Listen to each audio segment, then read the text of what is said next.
নাকি নাসিয়া সুমন করবে বসায়া দিয়ে নবীজি পর্দা উঠায়া সালাম করিব কদম দরিয়া সালাম করিব কদম দরিয়া ইয়া রাসূলুল্লাহ ইয়া হাবিবাল্লাহ ইয়া রাসূলুল্লাহ ইয়া হাবিবাল্লাহ আল্লাহ সুবহানাহু ওয়া তাআলা শিকর বাড়ি অগণিত শুকর এবং তারিফ যে আল্লাহ সুবহানাহু ওয়া তাআলা আপনাকে আমাকে অতি দয়া করে মায়া করে আজকের জুমার নামাজে আসার মতো বসার মতো তৌফিক দান করেছেন। এই জন্য শুকরিয়া আবার মন প্রাণ উজাড় করে বলতে আলহামদুলিল্লাহ আলহামদুলিল্লাহ। তার এই সাথে সাথে অগণিত শুকর এবং তারিফ যে আল্লাহ সুবহানাহু ওয়া তাআলার শাহী দরবারে যে আল্লাহ সুবহানাহু ওয়া তাআলা আপনাকে আমাকে এই পৃথিবীর জমিনে অসংখ্য জাতির মধ্যে থেকে যাচাই করে বাছাই করে মুসলিম জাতি হিসেবে আল্লাহ তাআলা আপনাকে আমাকে পৃথিবীর জমিনে প্রেরণ করেছে। এটা আমরা প্রশংসা করলাম, সকলে একবার শুকরিয়া আদায় করি আলহামদুলিল্লাহ আলহামদুলিল্লাহ। আজকে তোমার আলোচনার বিষয় হচ্ছে রব্বে কারীম আহকামুল হাকিমিন পৃথিবীতে আপনাকে আমাকে প্রেরণ করেছেন একটা উদ্দেশ্য দিয়ে। আল্লাহ কি উদ্দেশ্য ছাড়া আমাদের প্রেরণ করেছেন? না, একটা উদ্দেশ্য আছে। উদ্দেশ্য ছাড়া কোনো কিছু কেউ করে না। আর যে আল্লাহ আপনাকে আমাকে সৃষ্টি করেছেন সেই আল্লাহর কোনো একটা উদ্দেশ্য আছে। সেই উদ্দেশ্যটা কি? আল্লাহ তাআলার উদ্দেশ্য হলো বান্দা যেন পৃথিবীতে আসার পরে আল্লাহ তাআলার গোলামি করে, আল্লাহ তাআলার ইবাদত বেশি বেশি করে করে। এখন আল্লাহ তাআলার ইবাদত করার জন্য আল্লাহর কাছে ইবাদতটা গ্রহণযোগ্য হওয়ার জন্য কিছু শর্ত আছে। শুধু তো ইবাদত করলেই চলবে না, ইবাদত কবুল হওয়ার জন্য কিছু শর্ত আছে, কিছু নিয়ম নীতি আছে। এগুলো মানার পরে আল্লাহ তাআলার কাছে ইবাদত কবুল হবে। ইবাদত কবুল হওয়ার প্রথম নম্বর শর্ত হচ্ছে আল্লাহ তাআলার তাওহীদের প্রতি পূর্ণ বিশ্বাস থাকা। তাওহীদ বলতে আমরা কি বুঝি? তাওহীদ বলতে আমরা বুঝি এক আল্লাহ সুবহানাহু ওয়া তাআলাকে জবান দ্বারা স্বীকৃতি দেওয়া যে আল্লাহ ছাড়া কোনো মাবুদ নাই, আল্লাহ হচ্ছেন আমাদের একমাত্র স্রষ্টা, আল্লাহর সমকক্ষ পৃথিবীতে আর কেউ নাই, আল্লাহ হচ্ছেন খালেক, এছাড়া যা কিছু আছে সব কিছু হচ্ছেন মাখলুক। এই বলে স্বীকৃতি দেওয়া, এটার নাম হচ্ছে তাওহীদ। ইবাদত কবুল হওয়ার দ্বিতীয় নম্বর শর্ত হচ্ছে রিসালাতের প্রতি বিশ্বাস স্থাপন করা। রিসালাত কাকে বলে? রিসালাত বলতে আল্লাহ তাআলা এই পৃথিবীর জমিনে অসংখ্য জাতি প্রেরণ করেছেন। অসংখ্য জাতিকে পথ দেখানোর জন্য আল্লাহ তাআলা যুগে যুগে অসংখ্য নবী রাসূলদেরকে আল্লাহ তাআলা দুনিয়াতে পাঠিয়েছেন। 1,24,24,000 নবী রাসূল আল্লাহ তাআলা পৃথিবীতে প্রেরণ করেছেন। ওই নবী রাসূলদের প্রতি পূর্ণ বিশ্বাস রাখার নাম হচ্ছে রিসালাত। এই রিসালাতের প্রতি সম্পূর্ণ বিশ্বাস রাখা, কিছু মানলাম কিছু ছাড়লাম এরকম না। যেটা বলবে নবীরা সেটাকে মেনে নিয়ে মনে মনে বিশ্বাস করার নাম হচ্ছে রিসালাতকে স্বীকৃতি দেওয়া। তাওহীদ গেল, রিসালাত গেল। এবার দ্বিতীয় নম্বর ইবাদত কবুল হওয়ার জন্য তৃতীয় নম্বর শর্ত হচ্ছে নবীরা যে শর্তগুলো দিয়েছেন, এই শর্তগুলোর মধ্যে উম্মতে মুহাম্মদের ইবাদত কবুল হওয়ার জন্য তৃতীয় নম্বর শর্ত হচ্ছে রাসূল আকরাম সাল্লাল্লাহু আলাইহি সাল্লামের সাহাবায়ে কেরামদের প্রতি বিশ্বাস রাখা, আহলে বায়াতকে ঈমানের অংশ হিসেবে মেনে নেওয়া। এটা হচ্ছে আপনার তৃতীয় নম্বর কন্ডিশন আপনার ইবাদত আল্লাহর দরবারে কবুল হওয়ার জন্য। আহলে বায়াতকে মহব্বত করা, সাহাবায়ে কেরামদের প্রতি মহব্বত রাখা। কেননা রাসূল আকরাম সাল্লাল্লাহু আলাইহি সাল্লাম ইরশাদ করেন, আমার আহলে বায়াত হচ্ছে নূহ নবীর কিস্তির মতো। যারা আমার আহলে বায়াতকে আঁকড়ে ধরে রাখবে তারা যেন নূহ নবীর কিস্তির মধ্যে উঠে আল্লাহর জান্নাতের মধ্যে প্রবেশ করবে। সুবহানাল্লাহ। সাহাবায়ে কেরামদের ব্যাপারে রাসূল আকরাম সাল্লাল্লাহু আলাইহি সাল্লাম ইরশাদ করেন, যেই ব্যক্তি আমার এক একটা সাহাবীকে অনুসরণ করলো, আমার যেই কোনো একটা সাহাবীকে অনুসরণ যদি আমার কোনো একটা উম্মত করে, ওই ব্যক্তির নাজাত পাওয়ার জন্য এটাই তার জন্য যথেষ্ট। সুবহানাল্লাহ। যেহেতু সাহাবাদেরকে অনুসরণ করলে রাসূল বলে নাজাত পাওয়ার জন্য যথেষ্ট, তাহলে বোঝা গেল সাহাবায়ে কেরামদের অনুগত করাটা আমাদের জন্য ফরজ। এখন আসুন ইবাদত কবুল হওয়ার জন্য তৃতীয় নম্বর শর্ত হলো আহলে বায়াতকে মহব্বত করা, সাহাবায়ে কেরামদেরকে মহব্বত করা। কোনটাকে ছাড়া কোনো সুযোগ নাই। দুটোটাকে আমাদের আঁকড়ে ধরে রাখতে হবে। এখন আহলে বায়াতকে আপনি কিসের জন্য মহাব্বত করবেন? আহলে বায়াতকে আপনি মহাব্বত করার কারণ হচ্ছে আমরা অযথা তো মহাব্বত করার কোনো মানে নাই। আমার যদি কোনো স্বার্থ না থাকে, আমার যদি কোনো লাভ না থাকে, আমার যদি লস হয়, এমন কোনো কাজ আমি করবো যে এটাতে আমার লাভ আছে ওই কাজটাই আমি করবো। কারণ আহলে বায়াতকে আমরা কিসের জন্য মহাব্বত করবো, কিসের জন্য ভালোবাসবো? আহলে বায়াতকে আমি ভালোবাসবো এই জন্য নিজের নাম বাঁচানোর জন্য। তাদেরকে ভালোবাসার উদ্দেশ্য এই না যে তাদেরকে আমরা ভালোবাসলে তারা মুক্তি পাবে, বরং আমাদের লাভের জন্য আমরা আহলে বায়াতকে মহব্বত করতে হবে। কেন? রাসূল আকরাম সাল্লাল্লাহু আলাইহি ওয়াসাল্লাম ইরশাদ করে, কাল কঠিন হাসরের ময়দানে অগণিত উম্মতকে আহলে বায়াতকে সুপারিশ করে আল্লাহ জাহান্নাম থেকে মুক্তি দিয়ে আল্লাহ জান্নাত পৌঁছিয়ে দেন। সুবহানাল্লাহ। ইমামে হুসাইন কারবালার জমিনে শাহাদাত বরণ করেছেন। শিশু জাইনাল আবেদিন শিশু আসগর শাহাদাত বরণ করেছেন। ইমাম আসগর শাহাদাত বরণ করেছেন। ইমাম কাসিম শাহাদাত বরণ করেছেন। ইরশাদ হচ্ছে প্রত্যেকটা রক্তের ফোঁটার বিনিময়ে রব্বে কারীমের আদালত থেকে রাসূল আকরাম সাল্লাল্লাহু আলাইহি ওয়াসাল্লাম অগণিত উম্মতকে মুক্তি করে আল্লাহর জান্নাতে পৌঁছিয়ে দিবেন। সুবহানাল্লাহ। এইজন্য আহলে বায়াতকে আপনার আমার মহব্বত করতে হবে, ভালোবাসতে হবে কার লাভের জন্য? আমাদের জন্য নাকি তাদের জন্য? আপনি যত মহব্বত করবেন আপনার নিজের ফায়দা তত হবে। আপনি যত দুশমনি করবেন আপনি তত বিপদে পড়ে যাবেন। কেননা রাসূল আকরাম সাল্লাল্লাহু আলাইহি ওয়াসাল্লাম বিদায় হজের দিন রাসূল আকরাম সাল্লাল্লাহু আলাইহি ওয়াসাল্লাম সাহাবায়ে কেরামকে উদ্দেশ্য করে বললেন, সাহাবায়ে কেরাম, আমি রাসূল দুনিয়া থেকে বিদায় হয়ে যাচ্ছি, আমি রাসূল দুনিয়া থেকে পর্দা করে নিচ্ছি, তোমরা জেনে রাখো তোমাদের হেদায়েতের জন্য আমি দুইটা রশি রেখে গেলাম। ইয়া রাসূলুল্লাহ, দুইটা রশি কি? রাসূল আকরাম সাল্লাল্লাহু আলাইহি ওয়াসাল্লাম বলেন, দুইটা রশি হলো, একটা হলো আল্লাহর কিতাব কুরআনুল কারীম। এই কুরআনুল কারীমকে যারা আঁকড়ে ধরে রাখবে রাসূল বলেন কিয়ামতের আগ পর্যন্ত ওই ব্যক্তিরা কোনোদিন প্রশ্ন হবে না।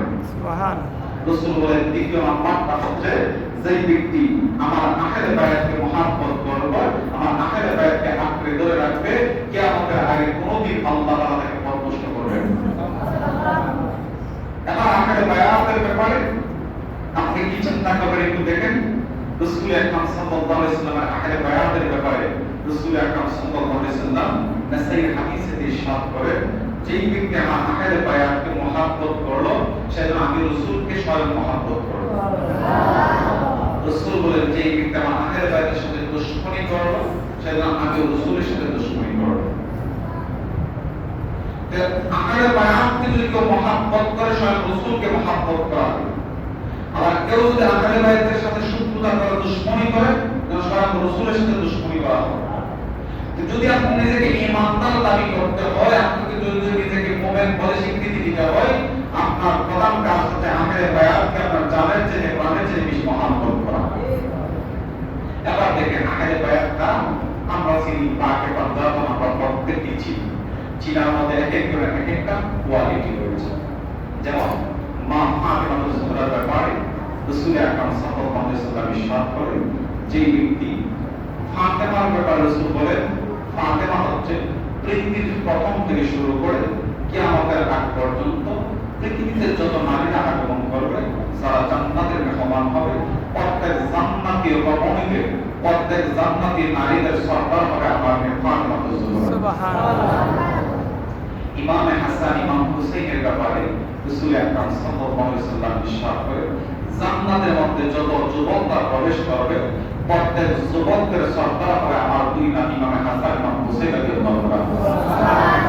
ইমামে মাকামের ব্যাপারে রাসূল আকরাম সাল্লাল্লাহু আলাইহি ওয়াসাল্লাম ইরশাদ করেন, ফুল সিরাতের ফুলের মধ্যে যেই দিন মানুষ অতিক্রম করে পার হয়ে যাবে, রাসূল বলেন ফুল সিরাতের ফুল যেদিন অতিক্রম করবে, ফুল সিরাতের ফুলের গেটের মধ্যে যিনি দাঁড়িয়ে থাকবে তিনি হচ্ছেন হযরত আলী রাদিয়াল্লাহু তাআলা। সুবহানাল্লাহ। উনি কোন আলী? যে আলী রাদিয়াল্লাহু তাআলা জন্মটা থেকে খানায় কাবার ভিতরে। সুবহানাল্লাহ। পৃথিবীতে মাত্র দুইটা মানুষ খানায় কাবার ভিতরে জন্মগ্রহণ করেছেন। এর মধ্যে একজন হচ্ছেন আম্মা খাদিজাতুল কুবরার ভাতিজা, ওনার মায়ের ঘরের সন্তান খানায় কাবার ভিতরে জন্মগ্রহণ করেছেন। আরেকজন হচ্ছেন পাকে পাঞ্জাবের অংশ হযরত আলী রাদিয়াল্লাহু তাআলা খানায় কাবার ভিতরে জন্মগ্রহণ করেছেন। উনি কি কোনো সাধারণ মানুষ? হযরত আলী রাদিয়াল্লাহু তাআলা আনহুর মায়ের নাম হচ্ছে হযরত ফাতেমা। ফাতেমা। আর হযরত আলী রাদিয়াল্লাহু তাআলা আনহুর বিবির নাম ফাতেমা। একজন হচ্ছে ফাতেমা বিনতে আসফার, একজন হচ্ছে ফাতেমা বিনতে ফাতেমা, যাকে আমরা মা ফাতেমা বলে থাকি। ফাতেমা যখন গর্ভবতী হয়ে গেলেন, গর্ভবতী হওয়ার পর দেখবেন আমাদের মা অনেক ধরনের মানত করে, মনের মধ্যে অনেক ধরনের আশা রাখে। অনেক সময় অনেকে মানত করে আমার পেটের সন্তানটা যদি সুই সালামতে পৃথিবীতে আসে, আমি অমুক মাজার মধ্যে মুক্তা দিব, অমুক মসজিদের মধ্যে মুক্তা দিব, আমি এত রোজা রাখবো, এরকম দিয়ে করে না। ফাতেমা যখন গর্ভবতী হয়ে গেলেন, সন্তান প্রসবের সময় তার কাছে আসলে উনি আল্লাহর খানায় কাবার পাশে দাঁড়াইলেন, দাঁড়িয়ে আল্লাহকে ডাক দিয়ে খানায় কাবার মালিক, তুমি তো সমস্ত পৃথিবীর বাদশাহী তোমার হাতের মধ্যে, আল্লাহ আমার পেটের মধ্যে একটা সন্তান, আমি তোমার খানায় কাবার জিয়ারতের জন্য আসলাম, আল্লাহ এই জিয়ারতটাকে উসিলা করে আমার পেটের সন্তানটাকে তুমি সুবি সালামতে দুনিয়াতে আসার মতো ব্যবস্থা করে দিও। ফাতেমা রাদিয়াল্লাহু তাআলা দুনিয়া চিন্তা ভাবনা করে খানায় কাবাকে থেকে তাওয়াফ শুরু করেন। খানায় কাবাকে যখন তাওয়াফ শুরু করেন, আমরা জানি খানায় কাবাকে 7 বার তাওয়াফ করতে হবে, যেটাকে বলা হয় 7 চক্কর দেওয়া। ফাতেমা 3টা চক্কর যখন দিলেন, আল্লাহ তাআলার লীলা খেলা বোঝা যায়, ওনার প্রসব বেদনা এখানে শুরু হয়ে গেছে। খানায় কাবার মধ্যে যখন উনি তাওয়াফ করতে গেলেন, অসংখ্য মানুষ খানায় কাবাকে তাওয়াফ করে। এখন একটা মহিলা যদি প্রসব বেদনা শুরু হয়ে যায়, এটা লজ্জার বিষয় না। 3টা চক্কর দেওয়ার পরে ওনার যখন প্রসব বেদনা শুরু হয়ে গেল, উনি মাটির মধ্যে বসে গেলেন। মাটির মধ্যে উনি বসে আল্লাহকে ডাক দিলেন, আল্লাহ মনের মধ্যে বড় আশা নিয়ে আসছিলাম তোমার খানায় কাবা জিয়ারত করব, আমার পেটের সন্তানটা যে সুখী সালামতে দুনিয়াতে আগমন করে। আল্লাহ 7 চক্কর দেওয়ার আগে 3টা চক্কর দেওয়ার পরেই আমার প্রসব বেদনা শুরু হয়ে গেল। আল্লাহ এত মানুষের সামনে যদি আমার সন্তানটা প্রসব হয়, হাজার হাজার মানুষ আমার লজ্জাস্থান দেখতে পাবে, আমার ইজ্জতটা খরচ হয়ে যাবে। এক আমার মালিক, তুমি আমার ইজ্জতটাকে হেফাজত করে নাও। ফাতেমা খানায় কাবার চত্বরের মধ্যে বসে আল্লাহ তাআলাকে ডাক দিয়ে বলে, আয় রব্বে কারীম, মনের মধ্যে বড় আশা নিয়ে, মনের মধ্যে বড় সুখ শান্তির আশা নিয়ে আপনার দরবারে আগমন করেছিলাম, সন্তানটা যেন সুখী সালামতে পৃথিবীতে আগমন করে আমি তোমার খানায় কাবা জিয়ারত করার জন্য আসলাম। মনের আশা নিয়ে খানায় কাবা জিয়ারত শুরু করে দিলাম। 7 চক্করের মধ্যে 3 চক্কর দেওয়ার পরে আমার প্রসব বেদনা শুরু হয়ে গেল। আল্লাহ এখন আমি যদি খানায় কাবার চত্বরের মধ্যে যদি সন্তান প্রসব করি, হাজার হাজার মানুষ আমার লজ্জাস্থান দেখতে পাবে, হাজার হাজার মানুষ আমার ইজ্জত থেকে ফেলবে, আমার মা ইজ্জত থাকবে না। ওগো খানায় কাবার মালিক, তুমি আমার ইজ্জতের হেফাজত হয়ে যাও। এই বলে ফাতেমা কান্না শুরু করে দিল। আল্লাহ তাআলা ডাক দিয়ে বলে, জিবরাইল, ও জিবরাইল, তাড়াতাড়ি করে খানায় কাবার পাশে যাও। জিবরাইল আমিন ডাক দিয়ে বলে, আল্লাহ কিসের জন্য? আল্লাহ তাআলা ডাক দিয়ে বলে, জিবরাইল তুমি কি দেখো না ফাতেমা বসে বসে কান্না করে আমার ফাতেমার প্রসব বেদনার সময় হয়ে গেছে, আমার ফাতেমাকে তার ইজ্জত হেফাজত করার জন্য খানায় কাবার দরজাটা খুলে দাও, আমার ফাতেমা খানায় কাবারের ভিতরে তার সন্তান প্রসব করবে। জিবরাইল আমিন মুহূর্তের মধ্যে সিদরাতুল মুনতাহা থেকে আগমন করলেন। জিবরাইল এসে খানায় কাবার দরজাটা খুলে দিলেন। ফাতেমাকে ডাক দিয়ে বলল, ও ফাতেমা, আর চিন্তা করিও না, চিন্তার কোনো কারণ নাই, তোমার ইজ্জত হেফাজতের দায়িত্ব স্বয়ং আল্লাহ তার পুত্রকে হাতের মধ্যে নিয়ে নিয়েছে। ফাতেমাকে জিবরাইল আমিন ডাক দিয়ে বলেন, এ ফাতেমা, তোমার ইজ্জত হেফাজতের দায়িত্ব স্বয়ং আল্লাহ তাআলা নিয়ে নিয়েছেন। খানায় কাবার দরজাটা তোমার জন্য খুলে দেওয়া হয়েছে। ও ফাতেমা, তুমি খানায় কাবার ভিতরে প্রবেশ করো। হযরত ফাতেমা খানায় কাবার ভিতরে যখন প্রবেশ করলেন, জিবরাইল আমিন আবার মুহূর্তের মধ্যে খানায় কাবার দরজাটাকে লাগিয়ে দিলেন। ভিতরে অন্ধকার হয়ে গেল। ফাতেমা বলে, আমার সন্তান প্রসব হবে, আমার সন্তান প্রসব হবে। এইখানে ডাক্তারের ব্যবস্থা নাই, নার্সের ব্যবস্থা নাই, কোনো মানুষের কোনো ব্যবস্থা নাই। আমি চিন্তার মধ্যে পড়ে গেলাম, আমার সন্তানটা কেমন করে পৃথিবীতে আগমন করবে, আমার সন্তানটাকে কে রিসিভ করবে, কে তার হাতটাকে বর্ধন করবে, কে আমার সন্তানটাকে কোলের মধ্যে নিবে, চিন্তাই করে গেলাম। আমি এই মুহূর্তের মধ্যে আমার পেট থেকে একটা নুরানি সন্তান পৃথিবীতে আগমন করেছে, যার চেহারার আলোতে অন্ধকার খানায় কাবাটা আলোতে আলোকিত হয়ে গেছে। ফাতেমা বলেন, আমার ছেলেটা এত সুন্দর, তার চেহারার আলোতে অন্ধকার খানায় কাবাটা আলোয় আলোকিত হয়ে গেল। আমি যখন সন্তানটাকে কোলের মধ্যে নিলাম, নেওয়ার পরে দেখি আল্লাহ সুবহানাহু ওয়া তাআলা কুদরতি বলে আমার সন্তানের নামটাকে কর্তন করে দিয়েছেন।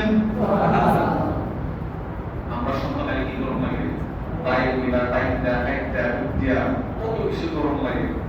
ফাতেমা বলে, জগতের মানুষ, আমার সন্তানটা যখন পৃথিবীতে আগমন করেছে, আমি দেখি তার খতমা আমার সন্তানের নামটাকে কর্তন করা। কিন্তু অবাক বিষয় কি জানি, পৃথিবীর সন্তানগুলো যখন দুনিয়াতে আগমন করে, আগমন করার পরে বাচ্চাগুলো অবাক করে কান্না করে, হাত পাগুলো নাড়াচাড়া করে, বাচ্চা চোখ মেলে তাকায়। কিন্তু আমার সন্তানটা যখন দুনিয়াতে আগমন করলো, আগমন করার পরে আমার সন্তান ওয়া করে কান্না করে না, আমার সন্তান চোখ মেলে তাকায় না, হাত পাগুলো নাড়ায় না, সন্তানটা জীবিত নাকি মরা বোঝা যায়। আমি আমার সন্তান জীবিত নাকি মরা বোঝার জন্য তার বুকের মধ্যে হাত দিলাম, দেখি আমার সন্তান শ্বাস প্রশ্বাস নেয়, কিন্তু যতবার তারা কোনো শব্দ বের হয় না, হাত পাগুলো নাড়ায় না, চক্ষু মেলে তাকাই না। আমি তাড়াতাড়ি করে সন্তান নিয়ে কানাই গলা থেকে বের হয়ে গেলাম। বের হয়ে যাওয়ার পরে কত ডাক্তার, কত কুবিরাজের কাছে গেলাম, 3 দিন পর্যন্ত ডাক্তার কুবিরাজের কাছে দৌড়াইলাম। কোন ডাক্তার আমার সন্তানের কোনো রোগ বের করতে পারে না। সন্তান চক্ষু মেলে তাকাই না, কান্না করে না, আমার বুকের দুধ 3 দিন পর্যন্ত পান করে না। আমি বড় পেরেশানির মধ্যে পড়ে গেলাম। আমি চিন্তা করলাম, 3 দিন ডাক্তার কুবিরাজ দুধা পাইতা দেখাইলাম, কোনো কাজেই যখন আসলো না, আমি আমার সন্তানটাকে নিয়ে আমি আমার নবীর দরবারে হাজিরা হয়ে দিব। আমি আমার সন্তানটাকে নিয়ে আমার নবীর দরবারে মধ্যে যখন এগিয়ে গেলাম, আমি যখন যাচ্ছি নবীর দরবারে, আমার নবী আমাকে দেখার দিনে একটা মুস্কি হাসি দিয়ে দিয়েছে। আমার নবী ডাকতে কইছে, আম্মা, আপনি আমার কাছে আগমন করতেছেন, আমি তো আপনার অপেক্ষায় বসে রয়েছি। সুবহানাল্লাহ বলবেন না? আমার নবী ডাকতে কই, আমি তো আপনার অপেক্ষায় বসে রয়েছি। ফাতেমা বলে, আমি আমার সন্তানটাকে নবীর দরবারে গেলাম, ডাকতে বললাম, ইয়া রাসূলুল্লাহ, সন্তানটা জন্মগ্রহণ করেছে আজকে 3 দিন হয়েছে। 3 দিনের সন্তান, আজ পর্যন্ত 3 দিনের ভিতরে আমার সন্তান চক্ষু মেলে তাকাইল না, আমার সন্তান একটা চিৎকার করলো না, আমার বুকের এক ফোঁটা দুধ আমার সন্তান পান করলো না। ও দয়ার নবী, মক্কা কত ডাক্তার কুবিরাজকে দেখাইলাম, কোন ডাক্তার কুবিরাজ কোনো চিকিৎসা করতে পারলো না, সর্বশেষ আপনার দরবারে আমি আগমন করেছি। আমার নবী ডাকতে কই, সন্তানটাকে একটু আমার কোলের মধ্যে দেন। ফাতেমা সন্তানটাকে আল্লাহর নবীর কোল মুবারকের মধ্যে যখন দিলেন, আল্লাহর নবী কামনেওয়ালা রহমতের পান্ডা হায়াতুন নবী, জিন্দা নবী, সন্তানটাকে কোলের মধ্যে নিয়ে আল্লাহর নবী একটা মুহূর্ত দেরি করলেন না, সন্তানটাকে কোলের মধ্যে নিয়ে আল্লাহর নবী তার জিহ্বা মুবারকটা ওই সন্তানের মুখের ভিতরে ঢুকাইয়া দিয়েছে। আল্লাহর নবী ওনার জিহ্বা মুবারকটা ওই সন্তানের মুখের ভিতরে ঢুকিয়ে দিয়েছে। ফাতেমা বলে, জগতের মানুষ, আমার যেই সন্তানটা চক্ষু মেলে তাকাই না, হাত পাগুলো নাড়াই না, আমার যেই সন্তানটা আমার বুকের দুধ পান করে না, যেই মাত্র আমার নবীর কোলের মধ্যে সন্তানটাকে নিলাম, আমি তাকিয়ে দেখি আল্লাহর নবী যখন তার জিহ্বাটা তার ভিতরে ঢুকাই দিলেন, আমার সন্তান দেখি আল্লাহর নবীর জিহ্বা মুবারক থেকে আল্লাহর নবীর লালা মুবারকগুলো চেটে চেটে পান করতেছে। ও শুধু তাই না, জগতের মানুষ, আমার সন্তানটাকে যখন আল্লাহর নবীর কোল মুবারকের মধ্যে দেওয়া হলো, আল্লাহর নবীর কোলের মধ্যে যাওয়ার পরে জিহ্বাটা মুখের ভিতরে ঢুকিয়ে দেওয়ার পরে সর্বপ্রথম চক্ষু মিলে পৃথিবীর যেই জিনিসটা দেখেছে তিনি হচ্ছেন আল্লাহর নবীর চেহারা মুবারক সর্বপ্রথম তার চক্ষু মিলে দেখেছে। ফাতেমা বলে শুধু তাই না, আমার সন্তানটা যখন আল্লাহর নবীর হাতের মধ্যে দিলাম, কুল মুবারকের মধ্যে দিলাম, আমার সন্তান দিকে চক্ষু মিলে তাকাইলো, আমার সন্তান আল্লাহর নবীর লালার মুবারকগুলো গ্রহণ করলো। আমি দিকে আল্লাহর নবীর কুলের মধ্যে থেকে আমার সন্তান সুন্দর করে হাত পা নাড়ায় নাড়ায় খেলাধুলা শুরু করে দিয়ে আল্লাহর নবী রহমতের মাত্রা হায়াতুন নবী জিন্দা নবী উম্মতের কান্দারি আল্লাহর নবী জিন্দা মুবারক দিয়েছেন, লালা মুবারক দিয়েছেন। দেখতে যদিও শরীরের লালা মুবারক, বরং আল্লাহর নবী জিব্বা ভিতরে দিয়া যে লালাগুলো ভিতরে ঢুকাইছে, এই লালা দিয়া হযরতে আলী রাদিয়াল্লাহু তাআলা আনহুকে আল্লাহর নবী মারফতের প্রকৃত রস পান করিয়ে দিয়েছে। আল্লাহর নবী রাহমাতুল লিল আলামিন সন্তানটাকে ফাতেমার কোলের মধ্যে দিলেন, দিয়ে আল্লাহর নবী ওনাকে বিদায় করে দিলেন। সন্তানটাকে নিয়ে ফাতেমা মনের মধ্যে বাড়িতে গেলেন। বাড়িতে যাওয়ার পরে সন্তানটাকে তিনি রেখে যখন রান্না বান্নার কাজ করার জন্য গেলেন, রান্না বান্নার কাজ করার জন্য যখন গেলেন, আরবের মধ্যে তখন সাপের উত্তাপ বেশি ছিলেন। সাপ যাকে তাকে শুধুমাত্র তাকে তাকে দংশন করতেন। সন্তানটাকে রেখে যখন হযরতে আলীকে রেখে যখন মা যখন রান্না বান্নার কাজের মধ্যে গেলেন, হঠাৎ করে হযরতে আলী রাদিয়াল্লাহু তাআলা পুরো সামনে বিশাল বড় একটা সাপ এসে হাজির। মাত্র 3 দিনের বাচ্চার সামনে সাপ এসে হাজির। হযরতে ফাতেমা তাকিয়ে দেখে সন্তানকে দংশন করার জন্য সাপ তার পা তুলে যখন তাকিয়ে রয়েছে, ফাতেমা টেনশনের মধ্যে পড়ে গেল। এত বড় সাপের মধ্যে থেকে আমি আমার সন্তানকে কেমন করে রক্ষা করব? হযরতে ফাতেমা যখন টেনশনের মধ্যে পড়ে গেল, সাপ যখন ধ্বংস করার জন্য আসলো, 3 দিনের বাচ্চা হযরতে আলী ওই সাপকে দাঁতা মেরে তার মুখের মধ্যে ধরে নিলে। সাপকে এমন ভাবে ধরলেন, 3 দিনের বাচ্চা সাপকে যখন মুষ্টিবদ্ধ করে ধরে নিলেন, হযরতে আলীর এক মুষ্টির ভিতরে পড়ে বিশাল বড় সাপ মুহূর্তের মধ্যে দুনিয়া থেকে বিদায়। নবীর দরবারে হাজির হয়ে বলি, ইয়া রাসূলুল্লাহ, 3 দিনের বাচ্চা এত বড় সাপকে মুষ্টিবদ্ধ করে ধরলেন, আবার এমন মুষ্টি দিয়ে ধরলেন যে মুষ্টির কারণে সাপটা দুনিয়া থেকে বিদায় হয়ে গেলেন। আল্লাহর নবী তার নামকরণ করে দিলেন হায়দার। এইজন্য আমরা অনেক স্লোগান দিয়ে সম্পর্কে নারে হায়দার ইয়া। এই সন্তানটা যখন বড় হইতে লাগলেন, আল্লাহর নবীর হাতের মধ্যে হাত দিয়ে সন্তানটা ইসলাম ধর্ম গ্রহণ করলেন। আল্লাহর নবী রাহমাতুল লিল আলামিন উনি মক্কা বিজয়ের দিন যখন মদিনা থেকে মক্কাতে আগমন করলেন, আগমন করার পরে আল্লাহর নবী মক্কাকে বিজয় লাভ করলেন। খানায়ে কাবার ভিতরে প্রায় 360টা মূর্তি ছিলেন। 360টা মূর্তিকে ভেঙে খানায়ে কাবার ভিতর থেকে বের করে দেওয়া হলো। যেই মূর্তিটা সবচেয়ে বড় ছিলেন, ওই মূর্তির মাথাটা ছিল খানায়ে কাবার ছাদের মধ্যে, দেওয়ালের মধ্যে লটকানো। সাহাবাইরা কেউ লাগতে পারছে না এটাকে ভেঙে ফেলার জন্য। আল্লাহর নবী রাহমাতুল লিল আলামিনের দরবারে সাহাবাইরা ইয়া রাসূলুল্লাহ, ও দয়ার নবী, মায়ের নবী, সব মূর্তিগুলো আমরা পরিষ্কার করে দিলাম, কিন্তু খানায়ে কাবার ছাদের মধ্যে বড় মূর্তির মাথাটা আটকানো, ওই মূর্তিটাকে আমরা কোনোভাবে উঠাইতে পারতেছি না। আল্লাহর নবী রাহমাতুল লিল আলামিন খানায়ে কাবার ভিতরে প্রবেশ করলেন। আল্লাহর নবী রাহমাতুল লিল আলামিন ওই মূর্তির মাথার দিকে তাকাইলেন। তাকায় আল্লাহর নবী হযরতে আলীকে ডাক দিলেন। আল্লাহর নবী ডাকতে বলে, আলী রে, ওই যে মূর্তির মাথাটা দেখা যায়, মূর্তির মাথাটাকে বাঁধতে হবে। ইয়া রাসূলুল্লাহ, কেমন করে বাঁধবো? আল্লাহর নবী বলে, আমি রাসূল বসে যাচ্ছি, তুমি আমার কাঁধের মধ্যে উইটা ওই মূর্তির মাথাটাকে ভেঙে দাও। এবার হযরতে আলী রাদিয়াল্লাহু তাআলা আনহু ডাকতে বলে, ইয়া রাসূলুল্লাহ, ও দয়ার নবী, মায়ার নবী, আপনি বসে যাবেন, আপনার কাঁধের মধ্যে ওঠার মতো দুঃসাহস আমার নাই। ইয়া রাসূলুল্লাহ, আমি বসে যে আপনি আমার কাঁধের মধ্যে উঠে ওই মূর্তির মাথাটাকে আপনি ভেঙে দেন।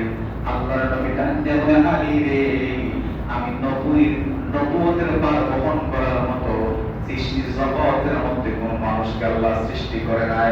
আরে আলী, আজকে তুমি আমার কাঁধের মধ্যে ওঠার জন্য বই করছো। এ আলী, জেনে রাখো, শুনে রাখো, যখন পৃথিবীতে তুমি আলী আগমন করো নাই, যখন রোহানি জগতের মধ্যে ছিলাম, তুমি আলী কিন্তু আমি নবীর মাথা মুবারকের মধ্যে বসা ছিলাম। রাসূল বললেন, আল্লাহ নবী ডাক দিয়ে বলেন, আলী, আমি যদি তোমার কাঁধের মধ্যে উঠি, তুমি কোনদিন তা বহন করতে পারবা না আলী, বরং আমি বসে যাই, তুমি আমার কাঁধের মধ্যে উঠো। আল্লাহর নবী যখন বসে গেলেন, হযরতে আলী আল্লাহর নবীর কাঁধ মুবারকের মধ্যে উঠলেন। আল্লাহর নবী সোজা হয়ে দাঁড়াইলেন। আল্লাহর নবী ডাক দিয়ে, আলী রে, ওই মূর্তির মাথাটাকে নাক পাইছো? আলী বলে, ইয়া রাসূলুল্লাহ, মূর্তির মাথাটা তো নাক পাইছি। আল্লাহর নবী ডাক দিয়ে বলে, আলী রে, ও আলী, মূর্তির মাথাটা বাঁধছো? আলী বলে, ইয়া রাসূলুল্লাহ, মূর্তির মাথা তো বাঁধছি। আল্লাহর নবী বলে, আলী রে, শুধু মূর্তির মাথাটা নাক পাইছো নাকি আরো কিছু পাইছো? হযরত আলী ডাক দিয়ে বলে, ইয়া রাসূলুল্লাহ, শুধু মূর্তির মাথাটাকে নাক পাই না, আমি আপনার কাঁধের মধ্যে দাঁড়ানোর পরে আমি যখন আমার হাতটাকে বাড়িয়ে দিলাম কবি, আমার কাছে মনে হচ্ছে আপনি যদি বলেন আকাশের মধ্যে যতটা তারকা রয়েছে, প্রত্যেকটা তারকা আমি আমার হাত দ্বারা ধরে ধরে আপনার নবীর হাতের মধ্যে তুলে দিতে পারবো। ওই যে আমার নবী আলীর জন্মের সময় তার জিহ্বা মুবারকটা তার মুখের ভিতরে ঢুকায়া যে রস খাওয়াইছিলেন, এইটাই ছিল সেই রস, যেই রসের কারণে আল্লাহর নবীর কাঁধের মধ্যে তারা হযরতে আলী বলেন, আমি আসমানের প্রত্যেকটা তারকা তুলে করে আপনার নবীর হাতের মধ্যে দিয়ে দিতে পারবো। আল্লাহুম্মা সাল্লি আলা সাইয়্যিদিনা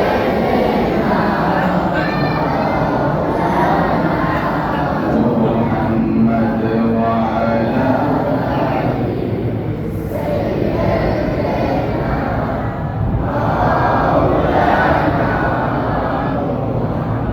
আমরা সবাই আহলে বাইতকে মহব্বত করি কিনা? সবাই ভালোবাসি কিনা? আহলে বায়াত আমাদের ঈমানের অংশ, বিশ্বাস আমাদের আছে কিনা? আহলে বায়াতকে যারা না মানে তাদেরকে আমরা কোনদিন ঈমানদার মনে করতে পারি? আহলে বায়াতকে যারা মহব্বত করে তাদের সাথে আমাদের সম্পর্ক আছে, আহলে বায়াতকে যারা মহব্বত করে না তাদের সাথে আমাদের কোনো সম্পর্ক নাই। কারণ আহলে বায়াত আমাদের ঈমানের অংশ। হযরত ওমর রাদিয়াল্লাহু তাআলা আনহু, উনি ওনার নিজের বাবাকে ওনার শিরোচ্ছেদ করে দিলেন শুধু রাসূলের প্রেমের কারণে। আমরা আহলে বায়াতকে যেমন মহব্বত করি, রাসূল আকরাম সাল্লাল্লাহু আলাইহি ওয়াসাল্লামকে আমাদের জানের চেয়ে প্রাণের চেয়ে বেশি মহব্বত করি। এখন সন্দেহ আছে আমাদের? আমরা রাসূলকে যারা মহব্বত করে তাদেরকে আমরা মহব্বত করি। রাসূল বলেন, যেই ব্যক্তির সাথে তার সাথে মহব্বত থাকবে, হাসর ময়দানে তার সাথে আল্লাহ তাআলা তার হাসর নাসরের ব্যবস্থা করে দিবেন।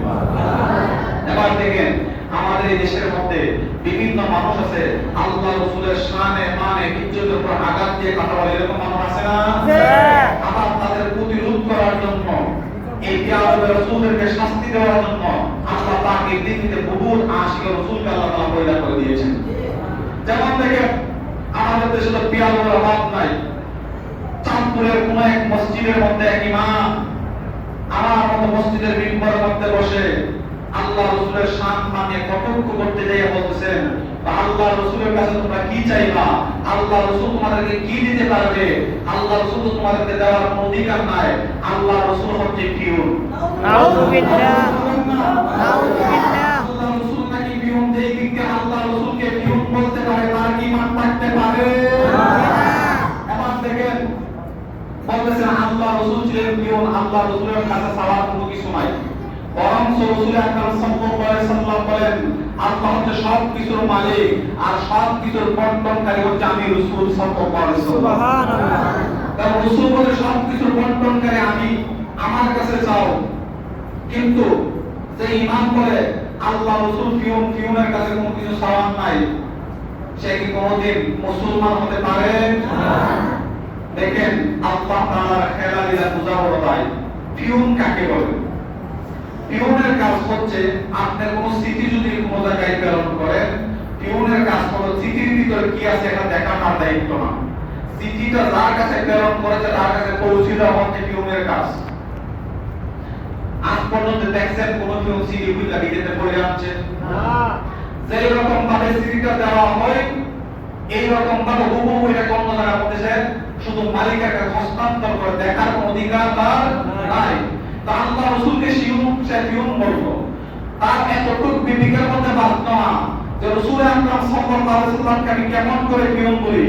আল্লাহ তাআলা ইলহাম করেছেন, ওই ইলহাম রাসূল করেছেন, বুঝে বুঝে রাখছেন, নয়তো বলতে আল্লাহ এটা আমার উম্মতের জন্য কষ্টকর, এটা রাখা সম্ভব না।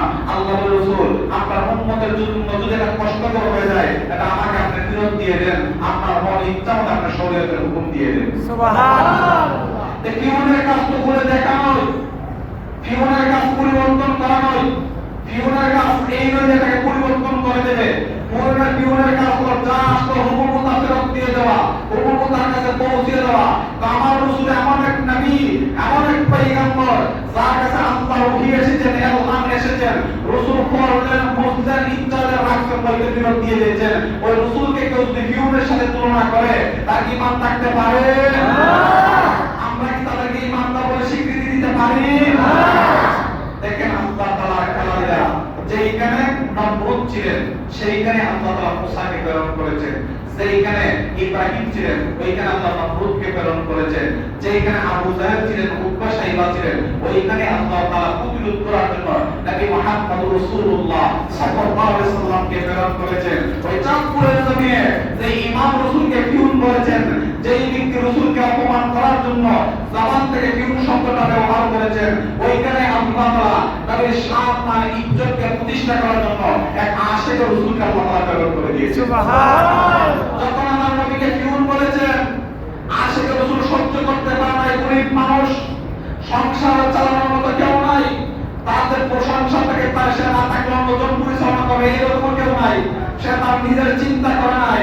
আল্লাহ রাসূলকে পিউন বলার সাথে সাথে তিনি তরবারিটা হাতের মধ্যে নিয়ে ইমামের কান বরাবর আঘাত করে দিলেন। সুবহানাল্লাহ। বলবেন না? গরীব মানুষ দিনে আনে দিনে খায়, সংসারটা ঠিক মতে চলে না। যখন আমার রাসূলকে পিউন বলে অপমান করেন, সহ্য করতে পারে নাই, তরবারিটা এনে কান বরাবর আঘাত করে ওনাকে জাহান্নামে পাঠিয়ে দেওয়ার জন্য চেষ্টা করেছিলেন, কিন্তু সে মরে নাই, কোনো না কোনো কারণ করতে বাঁচা গেছে। কিন্তু দুনিয়াতে একটা বিচার আছে, আমাদের রাষ্ট্রীয় আইনের কারণে তাকে গ্রেফতার করা হয়েছে, জেলের মধ্যে তাকে প্রেরণ করা হয়েছে। বর্তমানে সে জেল হাজত অবস্থায় রয়েছে।